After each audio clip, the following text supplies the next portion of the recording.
Bismillahirrahmanirrahim.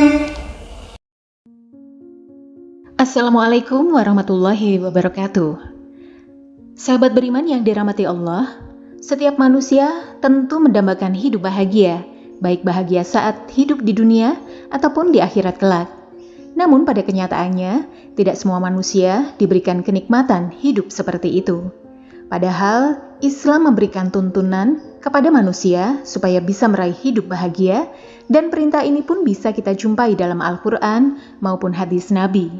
Misalnya dalam Al-Quran, surah Al-Mu'minun ayat 1-9. Allah Subhanahu wa Ta'ala sudah berfirman, "Sesungguhnya beruntunglah orang-orang yang beriman, yaitu orang-orang yang khusyuk dalam sembahyangnya dan orang-orang yang menjauhkan diri dari perbuatan dan perkataan yang tidak berguna, dan orang-orang yang menunaikan zakat, dan orang-orang yang menjaga kemaluannya, kecuali terhadap istri-istri mereka atau budak yang mereka miliki. Maka sesungguhnya mereka dalam hal ini tiada tercela. Barang siapa mencari yang dibalik itu, maka mereka itulah orang-orang yang melampaui batas, dan orang-orang memelihara amanat-amanatnya dan janji-janjinya, dan dari orang-orang yang memelihara sembahyangnya." Dari ayat tersebut bisa disimpulkan bahwa untuk mencapai kebahagiaan dunia maupun akhirat sebetulnya tidaklah sulit. Akan tetapi, kita sebagai manusia yang terkadang justru malah membuat itu menjadi sulit sendiri. Oleh sebab itu, supaya hidup kita bisa bahagia dunia maupun akhirat, Islam mengajarkan 3 poin penting yang harus kita kerjakan. Pertama, beristighfar. Beristighfar saat jatuh dalam kubangan dosa. Tatkala berbuat dosa, iman seorang mukmin akan mendorongnya untuk segera inabah atau kembali kepada Allah dan bertaubat.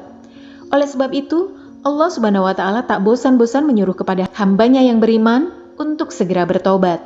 Dalam Quran surat Tahrim ayat 8, Allah Subhanahu wa Ta'ala berfirman, "Hai orang-orang yang beriman, bertaubatlah kepada Allah dengan taubatan nasuha," atau taubat yang semurni-murninya. Begitu juga dalam Quran surah An-Nur ayat 31, Allah Subhanahu wa Ta'ala pun berfirman, "Dan bertaubatlah kamu sekalian kepada Allah, hai orang-orang yang beriman, supaya kamu beruntung." Dari 2 ayat tersebut bisa disimpulkan bahwa jika seorang beriman berbuat dosa, maka ia akan menjadikan imannya sebagai tempat berlindung. Dengan begitu, iman akan membimbingnya untuk segera bertaubat dan memperbanyak istighfar serta menjauhi perbuatan dosa. Kita semua tahu tidak ada yang berat bagi Allah untuk menutupi, bahkan menghapus dosa-dosa kita sebesar apapun, apabila kita benar-benar niat ingin bertaubat.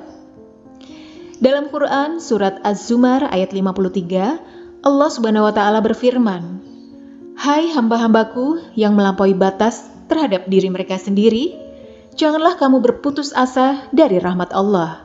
Sesungguhnya Allah mengampuni dosa-dosa semuanya. Sesungguhnya Dialah yang Maha Pengampun lagi Maha Penyayang." Dari ayat tersebut seolah-olah Allah ingin mengatakan kepada hambanya yang masih punya iman untuk segera bertaubat. Tak peduli seberapa besar dosa yang pernah dikerjakan dan seberapa banyak dosa yang sudah ia kumpulkan. Karena kita semua tahu Allah adalah Tuhan yang Maha Pengampun, Maha Penyayang, dan Maha Penerima Taubat.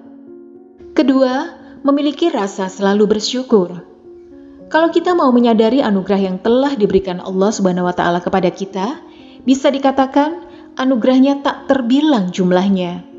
Anugerah tersebut terdapat pada badan kita, harta kekayaan, keturunan, tempat tinggal, dan segala macam urusan duniawi. Akan tetapi seolah-olah nikmat tersebut tidak tampak pada diri kita, sehingga yang terjadi adalah kita akan selalu merasa kurang dan akan terus kurang. Seandainya manusia tak bersyukur, diminta untuk mengembalikan apa yang pernah Allah berikan, tentu orang tersebut tidak akan pernah mampu menggantikannya. Namun, Allah dengan maha belas kasih-Nya tak pernah meminta sedikit pun dari harta kekayaan yang kita dapat. Allah hanya meminta waktu sedikit saja dari kita untuk bersyukur dengan apa yang diberikannya kepada kita. Dalam Quran surat Ibrahim ayat 34, Allah Subhanahu wa Ta'ala berfirman, "Dan jika kamu menghitung nikmat Allah, tidaklah dapat kamu menghitungnya. Sesungguhnya manusia itu sangat zalim dan sangat mengingkari nikmat Allah. Jika kita mau menghayati makna dari ayat tersebut, kita akan menangis dan memohon ampunan kepada Allah. Karena kita selalu menzalimi nikmat yang telah Allah berikan kepada kita.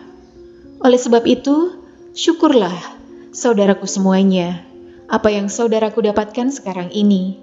Karena dalam Quran surat Ibrahim ayat 7, Allah Subhanahu wa Ta'ala sudah berfirman, "Sesungguhnya jika kamu bersyukur, pasti kami akan menambah nikmat kepadamu.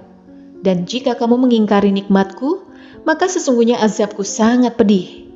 Dari ayat tersebut, seolah-olah Allah ingin mengatakan kepada hambanya, syukur adalah sebab bertambahnya nikmat. Oleh karenanya, bersyukurlah. Namun jika kita mengingkari nikmat yang Allah berikan, maka siap-siaplah azab Allah sangatlah pedih. Ketiga, bersabar saat diberikan ujian. Dalam Quran surah Taghabun ayat 11, Allah Subhanahu wa Ta'ala berfirman, "Tidak ada suatu musibah pun yang menimpa seseorang kecuali dengan izin Allah. Dan barang siapa yang beriman kepada Allah, niscaya dia akan memberi petunjuk kepada hatinya. Dan Allah Maha mengetahui segala sesuatu." Ayat itu menjelaskan bahwa bila seorang mukmin yang sedang tertimpa musibah, lantas ia menyadari bahwa musibah tersebut adalah ujian dari Allah. Kemudian ia menerima musibah tersebut dengan lapang, lalu memohon petunjuk kepada Allah, maka insya Allah Subhanahu wa Ta'ala akan mengangkat derajat orang tersebut. Dan Allah akan menggantinya dengan yang jauh lebih baik. Oleh sebab itu, apabila kita sedang dalam musibah, hindari sebisa mungkin untuk mencela musibah tersebut.